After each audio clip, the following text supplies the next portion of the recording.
నమస్కారం, welcome to NSN news. నేను మీ బాలు సిరినేని.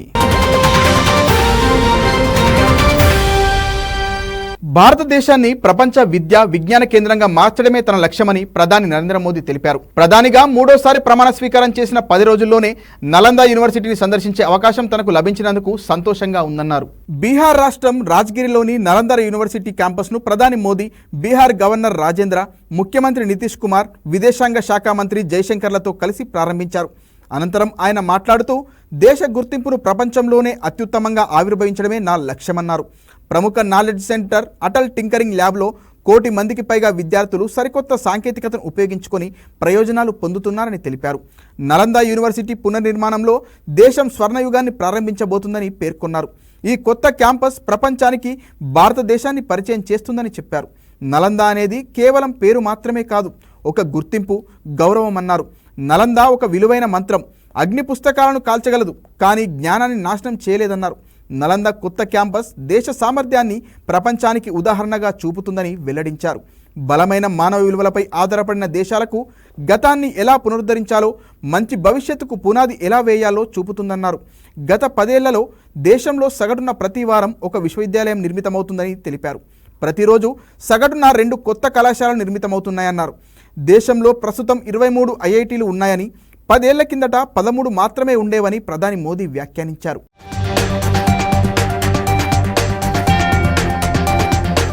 అంతకుముందు ప్రధాని మోదీ యునెస్కో ప్రపంచ వారసత్వ ప్రదేశంగా గుర్తింపు పొందిన నలంద మహావిహారను సందర్శించారు. ASI Patna circle superintending archaeologist Gautami Bhattacharya Nalanda విశ్వవిద్యాలయ పురాతన శిథిలాల గురించి ప్రధానమంత్రికి వివరించారు. కాగా నలంద విశ్వవిద్యాలయ చట్టం ప్రకారం 2010లో స్థాపించిన ఈ విద్యాసంస్థ 2014 నుంచి కార్యకలాపాలు ప్రారంభించింది. 5వ శతాబ్దం నుంచి కొనసాగుతున్న నలంద విశ్వవిద్యాలయంలో ప్రపంచంలోని నలుమూలలకు చెందిన విద్యార్థులు ఇక్కడ విద్యాభ్యాసం చేసేందుకు ఆసక్తి చూపుతుంటారు. 12వ శతాబ్దంలో దండయాత్ర సందర్భంగా ధ్వంసం కావడానికి ముందు 800 సంవత్సరాలు ఈ విశ్వవిద్యాలయం బాసిల్లినట్లు నిపుణులు చెబుతున్నారు. నలంద యూనివర్సిటీ భారత ఉపఖండంలో అతి పురాతనమైన విశ్వవిద్యాలయం.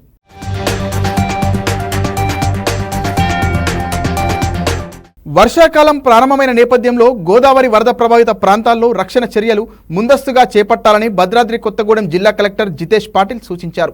ఈ సందర్భంగా భద్రాచలంలోని గోదావరి కరకట్ట లోతట్టు ప్రాంతాలను ఆయన పరిశీలించారు. ముందుగా విస్తా కాంప్లెక్స్ వద్ద పట్టణం నుంచి మురుగునీరు గోదావరిలో కలిసే లాకులను గమనించారు.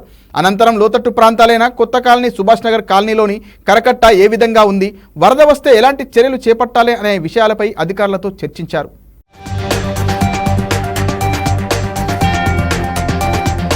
వ్యవసాయ రంగానికే రాష్ట్ర ప్రభుత్వం తొలి ప్రాధాన్యం ఇస్తుందని ఉప ముఖ్యమంత్రి బట్టి విక్రమార్క అన్నారు. బ్యాంకులు ప్రాధాన్యత రంగాలకు ఇచ్చే రుణ పరిమితిని సాధించడం సంతోషకరమని ఆయన తెలిపారు. 41వ రాష్ట్ర స్థాయి బ్యాంకర్ల సమావేశంలో బట్టి విక్రమార్క మాట్లాడారు. హైదరాబాద్లో 41వ రాష్ట్ర స్థాయి బ్యాంకర్ల సమావేశం నిర్వహించారు. ఈ సమావేశానికి ముఖ్య అతిథిగా డిప్యూటీ సీఎం బట్టి విక్రమార్క, వ్యవసాయ శాఖ మంత్రి తుమ్మల నాగేశ్వరరావు హాజరయ్యారు. ఈ బ్యాంకర్ల సమావేశంలో 2 లక్షల రుణమాఫీ అంశం, 2024-2025 వార్షిక రుణ ప్రణాళికపై విస్తృతంగా చర్చించారు. ఈ సమావేశంలో ఆర్థిక శాఖ ముఖ్య కార్యదర్శి రామకృష్ణారావు, నాబార్డు CGM చింతల సుశీల గోవందర్రాజులు పాల్గొన్నారు. ఈ సందర్భంగా ఉప ముఖ్యమంత్రి బట్టి విక్రమార్క మాట్లాడుతూ, బ్యాంకులు ప్రాధాన్యత రంగాలకు ఇచ్చే రుణ పరిమితిని సాధించడం సంతోషకరమన్నారు. రుణం లేకుండా వ్యాపారాలు నడపలేరని తెలిపారు. వ్యాపార రంగం అభివృద్ధిలో బ్యాంకులది కీలక పాత్రని కొనియాడారు. అప్పు తీసుకోవడం అభివృద్ధిలో భాగమని పేర్కొన్నారు. వ్యవసాయం, ఫార్మా, స్థిరాస్తి రంగాలకు త్వరితగతిన రుణాలు ఇవ్వాలని కోరుతున్నామని చెప్పారు. వ్యవసాయ రంగానికే రాష్ట్ర ప్రభుత్వం తొలి ప్రాధాన్యం ఇస్తుందని ఈ సందర్భంగా డిప్యూటీ సీఎం స్పష్టం చేశారు. దేశంలో తెలంగాణ శరవేగంగా అభివృద్ధి చెందుతున్న రాష్ట్రమన్నారు. వ్యవసాయ ఆధారిత పరిశ్రమలు, సాఫ్ట్వేర్, హార్డ్వేర్ పార్కుల అభివృద్ధికి చర్యలు తీసుకుంటామన్నారు. అర్బన్, సెమీ అర్బన్, గ్రామీణ ప్రాంతాలను క్లస్టర్లుగా విభజించి అభివృద్ధి చేస్తామని తెలిపారు. ధాన్యం, మొక్కజొన్న పంట ఉత్పత్తులకు డిమాండ్ రాబోతుందని పేర్కొన్నారు. రాష్ట్రంలో శాంతి భద్రతలు మా ప్రథమ ప్రాధాన్యత అని ఉప ముఖ్యమంత్రి బట్టి విక్రమార్క తెలిపారు.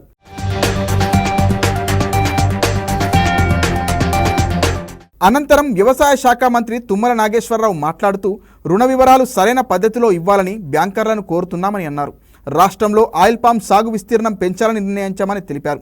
ప్రతి జిల్లాలో ఆయిల్ పామ్ పంటలు వస్తున్నాయని వివరించారు. ఆయిల్ పామ్ సాగుకు బ్యాంకర్లు సహకరించాలని కోరారు. వ్యవసాయం అనుబంధ రంగాలకు బ్యాంకులు రుణాలు పెంచాలని సూచించారు. అందరికీ సమానమైన రీతిలో బ్యాంకింగ్ వ్యవస్థ పనిచేయాలన్నారు. కొందరికి అన్ని వేల కోట్ల అప్పులు బ్యాంకులు ఎలా ఇచ్చాయని ప్రజలు అడుగుతున్నారని ప్రశ్నించారు.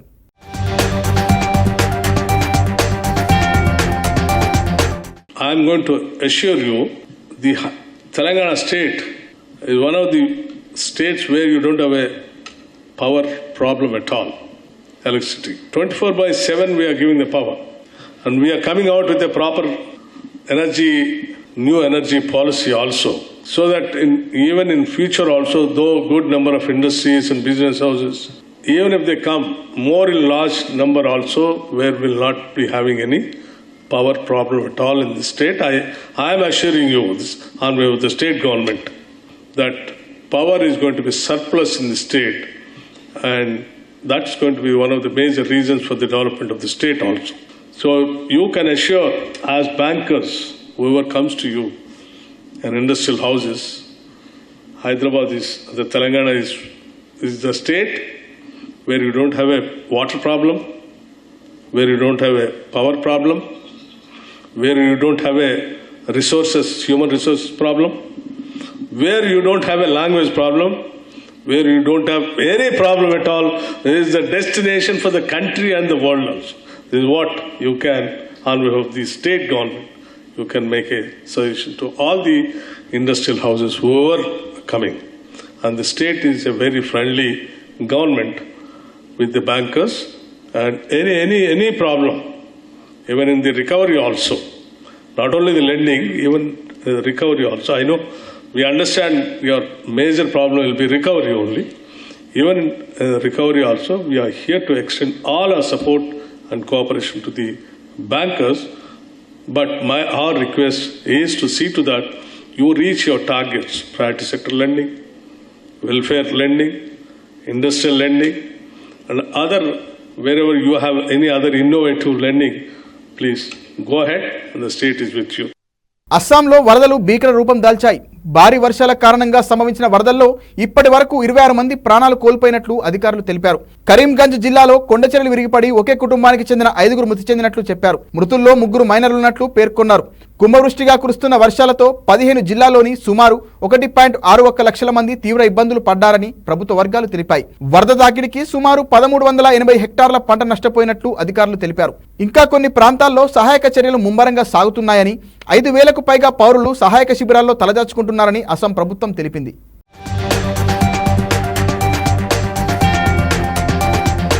దేశంలో అత్యంత ప్రమాదాలు జరుగుతున్న రాష్ట్రాల్లో తెలుగు రాష్ట్రాలు ముందుండడం బాధాకరమని మంత్రి కోమటిరెడ్డి వెంకటరెడ్డి విచారం వ్యక్తం చేశారు. పెరుగుతున్న ట్రాఫిక్ సమస్యలను అధిగమించేందుకు రోడ్డు నిర్మాణం తప్పనిసరి అన్నారు. అందుకు అనుగుణంగా ప్రజలకు మెరుగైన రోడ్లను అందించడమే మా ప్రభుత్వ ధ్యేయమన్నారు. మంత్రి కోమటిరెడ్డి సచివాలయంలో R&B అధికారులతో రివ్యూ మీటింగ్ నిర్వహించారు. రాష్ట్రంలో జాతీయ రహదారులు, గ్రామీణ ప్రాంతాల్లో రోడ్లు, బ్లాక్ స్పాట్ల రిపేర్లపై చర్చించారు. వివిధ దశల్లో కొనసాగుతున్న ఆసుపత్రుల భవనాల నిర్మాణాలపై ఆరా తీశారు. ఈ సందర్భంగా ఆయన మాట్లాడుతూ తాను 24 గంటల పాటు ప్రజల కోసం అందుబాటులో ఉంటానన్నారు. రోడ్లు బాగాలేక ప్రజలు ఎక్కడ ఇబ్బందులు పడవద్దని అధికారులకు సూచించారు. ఏ ప్రభుత్వమైనా విజయవంతం కావాలంటే అధికారుల మద్దతు అవసరమన్నారు. రోడ్లు చెడిపోతే ఆ బాధ్యత కాంట్రాక్టర్లతో పాటు అధికారులకు కూడా ఉంటుందన్నారు.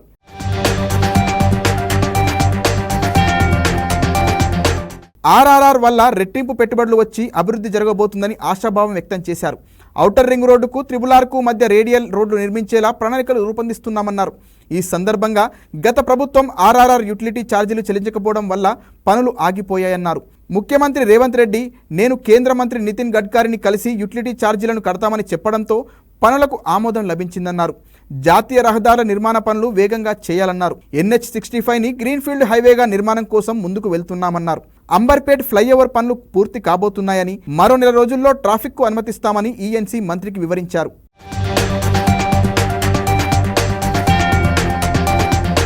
బస్ స్టేషన్లో పుట్టిన చిన్నారికి తమ బస్సులో జీవితకాలం ఉచితంగా ప్రయాణించేలా బస్ పాస్ను అందిస్తున్నట్లు తెలంగాణ రాష్ట్ర రోడ్డు రవాణా సంస్థ యాజమాన్యం ప్రకటించింది. ఆర్టీసీ బస్సులు బస్ స్టేషన్లలో పుట్టిన పిల్లలకు జీవితకాలపు ఉచిత బస్ పాస్ను ఇవ్వాలని గతంలో యాజమాన్యం తీసుకున్న నిర్ణయం మేరకు ఈ చిన్నారికి బర్త్డే గిఫ్ట్గా లైఫ్ టైం ఫ్రీ బస్ పాస్ను మంజూరు చేస్తున్నట్లు TGRTC పేర్కొంది. కరీంనగర్ బస్ స్టేషన్లో పురిటి నొప్పులతో బాధపడుతున్న గర్భిణికి చీరను అడ్డుకట్టి కాన్పు చేసి మానవత్వం చాటిన తమ సిబ్బందిని TGSRTC యాజమాన్యం హైదరాబాద్ బస్ భవన్లో అభినందించింది. సంస్థ ఉన్నతాధికారులతో కలిసి TGSRTC MD VC సజ్జనార్ వారిని ఘనంగా సన్మానించారు. ఈ నెల 16న కుమారి అనే గర్భిణి తన భర్తతో కలిసి భద్రాచలం బస్సు కోసం కరీంనగర్ బస్ స్టేషన్కు వచ్చారు. ఆమెకు బస్ స్టేషన్లో నొప్పులు ఎక్కువయ్యాయి. ఈ విషయాన్ని గమనించిన ఆర్టీసీ సిబ్బంది వెంటనే 108కి కాల్ చేసి సమాచారం ఇచ్చారు. ఈలోగా నొప్పులు ఎక్కువ కావడంతో ఆర్టీసీ మహిళా సిబ్బంది ముందుకు వచ్చారు. చీరలను అడ్డుపెట్టి నార్మల్ డెలివరీ చేయగా ఆడపిల్ల పుట్టింది. అనంతరం అంబులెన్స్ సాయంతో ప్రభుత్వ ఆసుపత్రికి తరలించారు. తల్లి బిడ్డ క్షేమంగా ఉన్నట్లు వైద్యులు వెల్లడించారు.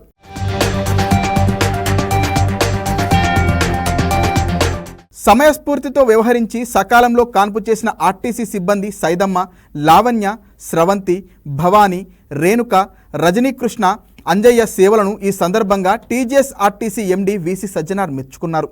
ఆపద సమయంలో సేవా తత్పరతను ఆర్టీసీ సిబ్బంది చాటుండడం గొప్ప విషయమని అన్నారు. ప్రజలను క్షేమంగా గమ్యస్థానాలకు చేర్చడంతో పాటు వారి ఆపద సమయంలో తాము ఉన్నామని భరోసా కల్పిస్తుండడం అభినందనీయమని ప్రశంసించారు. ఈ సన్మాన కార్యక్రమంలో సంస్థ CEO doctor Ravinder, joint director Apoorva Rao, executive డైరెక్టర్లు Munishekar, Krishnakanth, chief personnel officer Usharani పాల్గొన్నారు.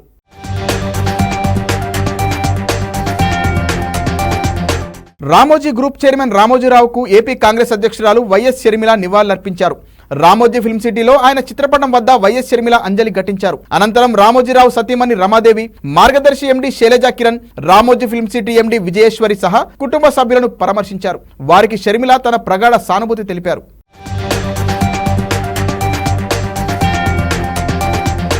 ఏపీ శాసనసభ వ్యవహారాల శాఖ మంత్రిగా పయ్యావుల కేశవ్ బాధ్యతలు స్వీకరించారు. అసెంబ్లీలోని మంత్రి కార్యాలయంలో బాధ్యతలు చేపట్టారు.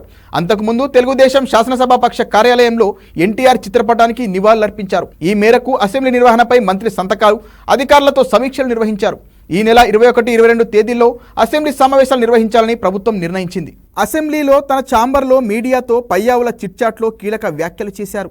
రానున్న శాసనసభ సమావేశాలలో రాష్ట్ర అభివృద్ధికి, ప్రజా సంక్షేమానికి సంబంధించి అర్థవంతమైన చర్చలు జరగాలని కోరుకుంటున్నామన్నారు. శాసనసభ ఏర్పాట్లకు సంబంధించిన దస్త్రంపై తొలి సంతకాలు చేశామని తెలిపారు. రాష్ట్ర ప్రజలకు జవాబుదారీతనంతో కూడిన పారదర్శకమైన పాలన ముఖ్యమంత్రి చంద్రబాబు సారథ్యంలో అందించేందుకు కృషి చేస్తామని తెలిపారు. ప్రజల కోసం, ప్రజా సంక్షేమం కోసం సభ అనే విధంగా అసెంబ్లీ సమావేశాలు నడుపుతామని తెలిపారు. జగన్ సభకు హాజరు విషయంలో మీడియా ప్రతినిధులు ప్రశ్నించగా జగన్ సభకు రావాలని, సమస్యలపై మాట్లాడాలని కోరుకుంటున్నామని కేశవ్ చెప్పారు. స్వపక్షమైన, విపక్షమైన ప్రజల కోసం ఏ పాత్ర పోషించడానికైనా మేం సిద్ధంగా ఉంటామని పయ్యావుల స్పష్టం చేశారు.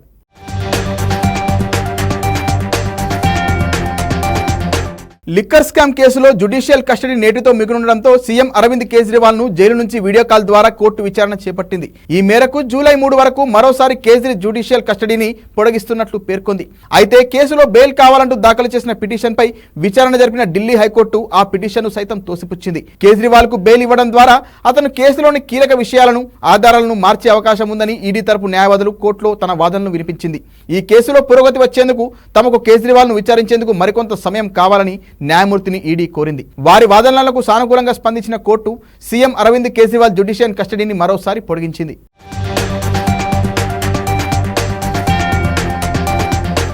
భూపాలపల్లి జిల్లా కాళేశ్వరం ఎస్ఐ భవానీసేన్ పై తెలంగాణ సర్కార్ చర్యలు తీసుకుంది. ఎస్ఐ భవానీసేన్ ను డిస్మిస్ చేస్తూ ఉత్తర్వులు జారీ చేసింది. మహిళా కానిస్టేబుల్ ను లైంగికంగా వేధించినట్లు నిర్ధారణ కావడంతో సర్కార్ యాక్షన్ తీసుకుంది. కాగా భవానీసేన్ సర్వీస్ రివాల్వర్ ఎక్కుపెట్టి తనపై లైంగిక దాడి చేశారని ఆరోపిస్తూ అదే స్టేషన్లో పనిచేస్తున్న మహిళా కానిస్టేబుల్ జూన్ 18న జిల్లా ఎస్పీ కిరణ్ కి ఫిర్యాదు చేసింది. ఉన్నతాధికారుల ఆదేశాలతో పోలీసులు ఎస్ఐ భవానీసేన్ ను అరెస్టు చేశారు. అక్కడి నుంచి భూపాలపల్లి జిల్లా ఠాణాకు తరలించి పూర్తి స్థాయిలో విచారణ చేశారు. అతని దగ్గర నుంచి సర్వీస్ రివాల్వర్ను స్వాధీనం చేసుకుని డిస్మిస్ చేశారు.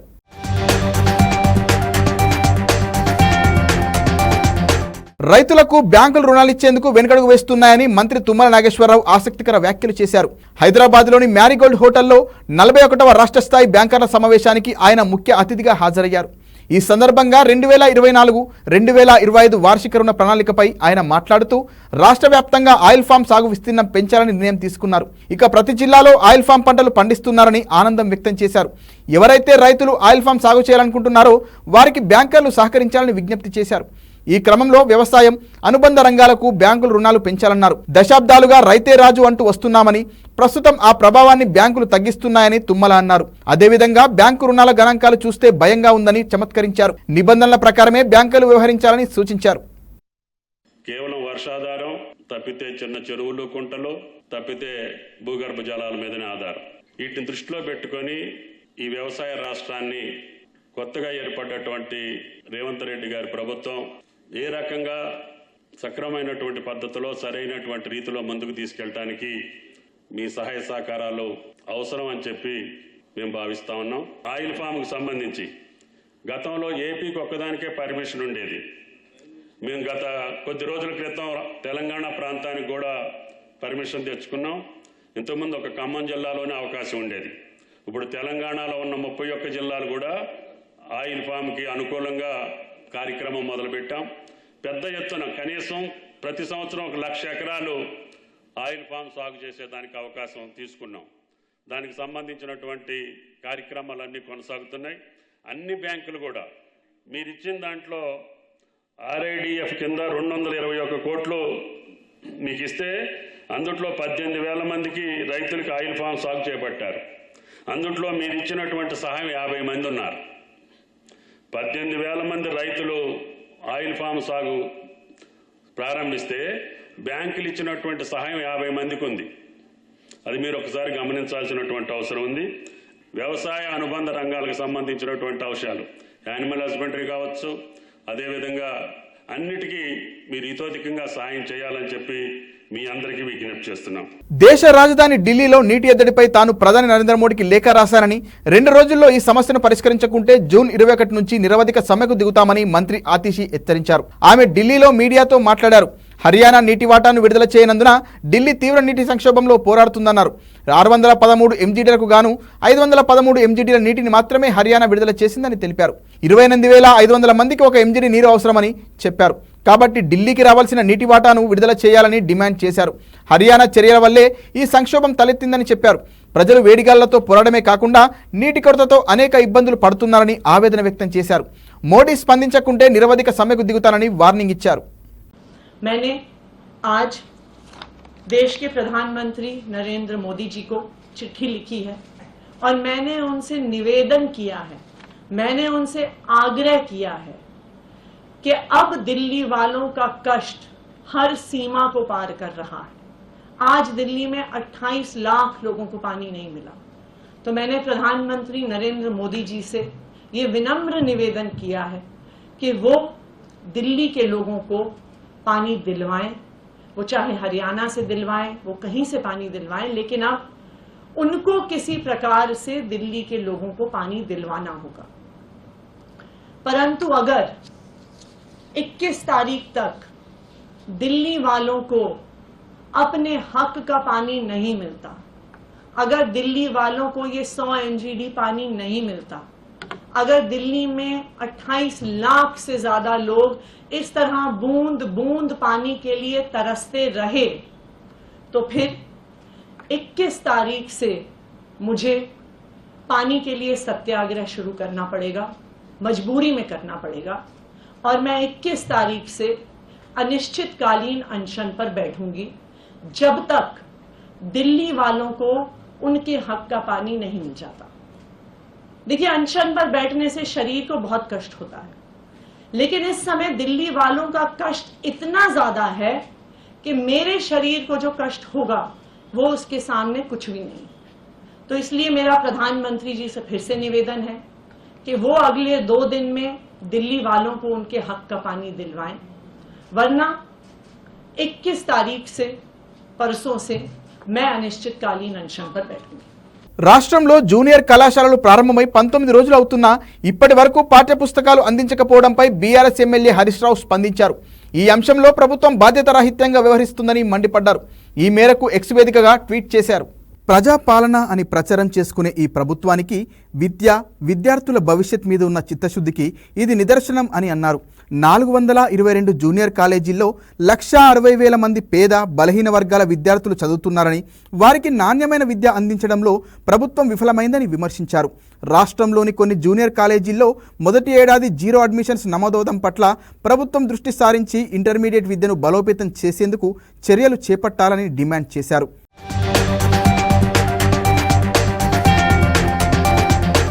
అదేవిధంగా విద్యార్థులకు పాఠ్యపుస్తకాల పంపిణీ చేయడంతో పాటు జూనియర్ కాలేజీల్లో విధులు నిర్వర్తించే 1,654 గెస్టు ఫ్యాకల్టీని రెన్యువల్ చేయాలన్నారు.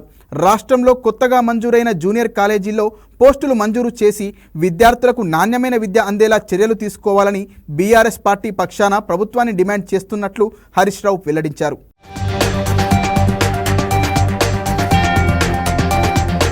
ఎన్నికల వరకే రాజకీయాలు ఉంటాయని, ఆ తర్వాత పార్టీలకు అతీతంగా అందరూ కలుపుకొని అభివృద్ధి కోసం కృషి చేస్తానని కేంద్ర హోంశాఖ సహాయ మంత్రి బండి సంజయ్ అన్నారు. కేంద్ర మంత్రిగా బాధ్యతలు స్వీకరించాక తొలిసారి కరీంనగర్కు వచ్చారు. సొంత గడ్డను చూసి పులకరించిపోయిన ఆయన నేలతల్లిని ముద్దాడారు. అనంతరం కరీంనగర్లోని మహాలక్ష్మి అమ్మవారిని దర్శించుకున్నారు.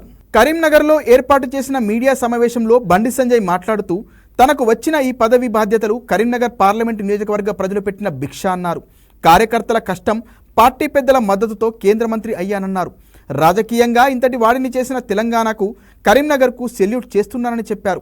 కార్పొరేటర్ స్థాయి నుంచి కేంద్ర మంత్రి స్థాయి వరకు ఎదిగానంటే ఇది కేవలం బీజేపీలోనే సాధ్యమవుతుందన్నారు. ప్రజా సంగ్రామ యాత్ర సమయంలో దాదాపు 150 రోజుల పాటు కార్యకర్తలు వారి కుటుంబాలకు దూరంగా సొంత పనులను వదులుకొని నా అడుగులో అడుగులేసి శ్రమించారన్నారు. ఈ పదవి కార్యకర్తలకే అంకితమిస్తున్నట్లు చెప్పారు. ప్రజలకు అందుబాటులో ఉంటానని, కార్యకర్తలను కాపాడుకుంటానని చెప్పారు.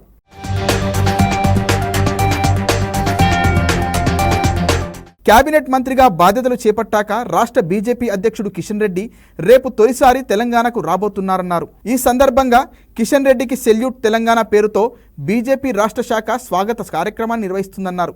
ఈ కార్యక్రమానికి బీజేపీ శ్రేణులంతా తరలివచ్చి విజయవంతం చేయాలని పిలుపునిచ్చారు.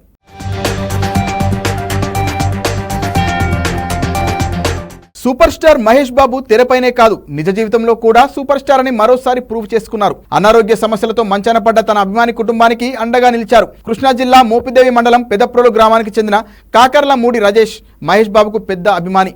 రాజేష్కు 3 సంతానం. మహేష్ మీద అభిమానంతో పిల్లలకు అర్జున్, అతిథి, ఆగడు అని సినిమా పేర్లు పెట్టుకున్నాడు. కొంతకాలంగా రాజేష్ కిడ్నీ సంబంధిత వ్యాధితో బాధపడుతున్నాడు. ఆయన చనిపోయేలోగా మహేష్ ను కలవాలనేది ఆయన కోరిక. ఈ విషయం తెలుసుకున్న మహేష్ బాబు తన టీంను రాజేష్ ఇంటికి పంపించి వాళ్ళ కుటుంబానికి అండగా నిలిచాడు. రాజేష్ కుమార్లను మంచి స్కూల్లో చేర్పించాడు. ఇక నుంచి వారి బాగోగులు సైతం తానే చూసుకుంటానని మాట కూడా ఇచ్చాడు.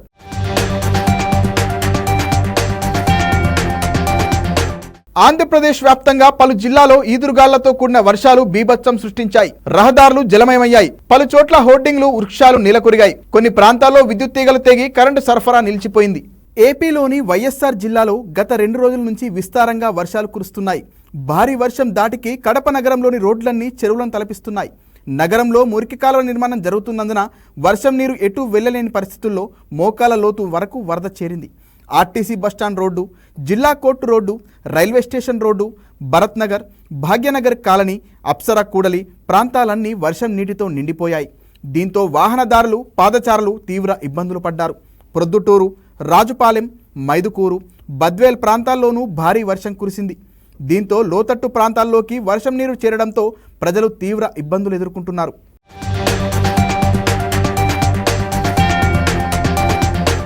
అలాగే గుంటూరు జిల్లా తెనాలిలో భారీ వర్షం కారణంగా జనజీవనం అస్తవ్యస్తమైంది.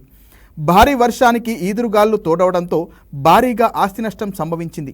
గంటన్నర సేపు కురిసిన వర్షానికి లోతట్టు ప్రాంతాలు జలమయమయ్యాయి. నెహ్రూ రోడ్డులో కోటినాగయ్య వైద్యశాల నుంచి రజక చెరువు పార్క్ వరకు రోడ్డుపై ద్విచక్ర వాహనాలు మునిగిపోయాయి. దీంతో స్థానిక ప్రజలు ఇబ్బందులు ఎదుర్కొంటున్నారు. ఈదురుగాళ్లకు తెనాలి విజయవాడ రోడ్డులో నందివెలుగు వద్ద చెట్లు విరిగి రోడ్డుపై పడ్డాయి. దీంతో వాహనాల రాకపోకలకు అంతరాయం ఏర్పడింది. నందివెలుగు కూడలిలో ఏర్పాటు చేసిన భారీ హోర్డింగ్ విరిగిపడింది. అలాగే నందివెలుగు నుంచి గుంటూరు మార్గంలో ఎరుకలపూడి అడ్డరోడ్డు వద్ద విద్యుత్ లైన్లు తెగి రోడ్డుపై పడటంతో వాహనాల రాకపోకలు నిలిచిపోయాయి.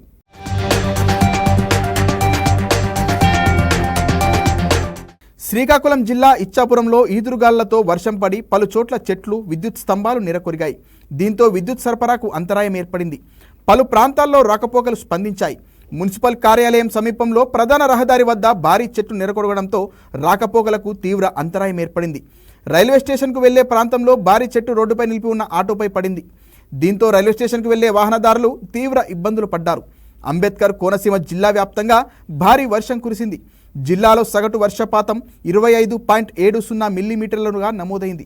జిల్లా కేంద్రం అమలాపురం సహా 22 మండలాల్లోనూ వర్షం కురిసింది.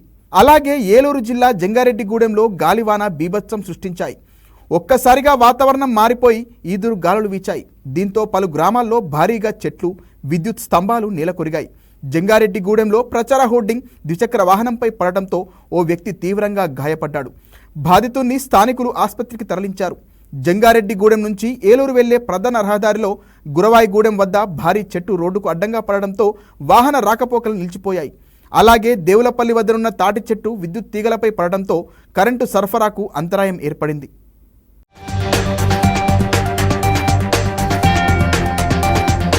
సికిల్ సెల్ ఎనీమియా పరీక్షలు అందరూ చేసుకోవాలని మంచిర్యాల జిల్లా కలెక్టర్ కుమార్ దీపక్ అన్నారు. మందమర్రి ఆదర్శ మోడల్ కళాశాలలో సికిల్ సెల్ ఎనీమియా దినోత్సవాన్ని నిర్వహించారు. ఈ కార్యక్రమానికి collector Kumar Deepak, additional collector Rahul ముఖ్య అతిథిగా హాజరయ్యారు. ఈ సందర్భంగా కలెక్టర్ మాట్లాడుతూ ఈ వ్యాధి మేనరికం, జన్యు లోపాల వల్ల వస్తుందని అన్నారు. మనుషుల శరీరంలో హిమోగ్లోబిన్ శాతం తక్కువ కావడం వలన ఏర్పడుతుందని తెలిపారు. సికిల్ సెల్ ఎనీమియా లక్షణాలు 6 నెలల వయసులో ప్రారంభమవుతాయని చెప్పారు. సికిల్ సెల్ వ్యాధిని 2047 నాటికి తొలగించాలన్న లక్ష్యంతో ప్రభుత్వం కృతనిశ్చయంతో ఉందని స్పష్టం చేశారు. వ్యాధి నిర్ధారణ అనంతరం మందులు వాడడం, రక్త మార్పిడి, మూల కణాల మార్పిడి వల్ల తగ్గించుకోవచ్చని అన్నారు.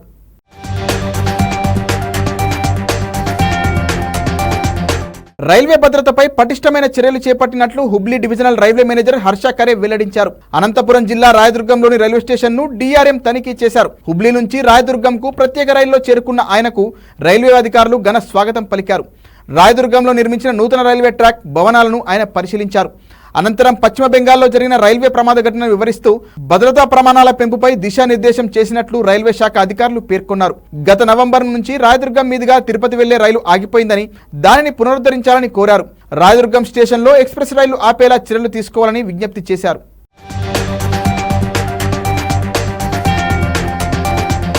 పవిత్ర అయోధ్య రామమందిర పరిసరాల్లో ప్రత్యేక భద్రతా దళానికి చెందిన ఓ కానిస్టేబుల్ అనుమానాస్పద రీతిలో మృతి చెందాడు. ఈ కాల్పుల్లో మరణించిన కానిస్టేబుల్ ను అంబేద్కర్ నగర్ కు చెందిన 25 ఏళ్ల శతజ్ఞ విశ్వకర్మగా పోలీసులు గుర్తించారు. భద్రతా దళ సెక్యూరిటీ గార్డు మృతితో ఆలయ ప్రాంగణంలో కలకలం రేగింది. ఘటనా స్థలిని సందర్శించిన సీనియర్ పోలీస్ అధికారులు ఈ ఘటన ప్రమాదవశాత్తు జరిగి ఉండవచ్చని ప్రాథమికంగా నిర్ధారించారు. పేలుడు జరిగిన ప్రాంతాన్ని ఫోరెన్సిక్ బృందం పరిశీలించింది. ఫోరెన్సిక్ నివేదికలు, పోస్టుమార్టం రిపోర్ట్ ఆధారంగా ఖచ్చితమైన కారణం ఏంటనేది తెలుసుకుంటామని Faizabad range inspector general of police Praveen Kumar మీడియాకు వెల్లడించారు. ఘటన జరగడానికి కొన్ని నిమిషాల ముందు విశ్వకర్మ తమ మొబైల్ ఫోన్ చూస్తున్నట్లు సహా ఉద్యోగులు తెలిపారన్నారు. అతను ఆత్మహత్య చేసుకున్నారా లేదా ప్రమాదవశాత్తు జరిగిందా అనే దానిపై ఉన్నతాధికారులు విచారణ చేపట్టారు.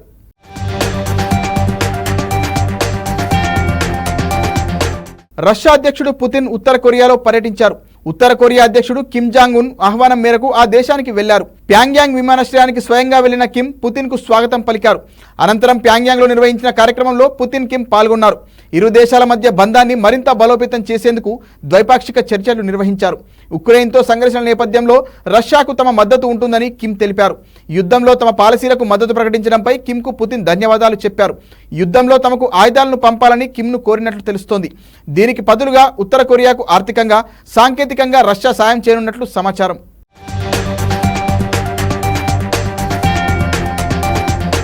మరిన్ని వార్తలతో మళ్ళీ కలుద్దాం. నమస్కారం.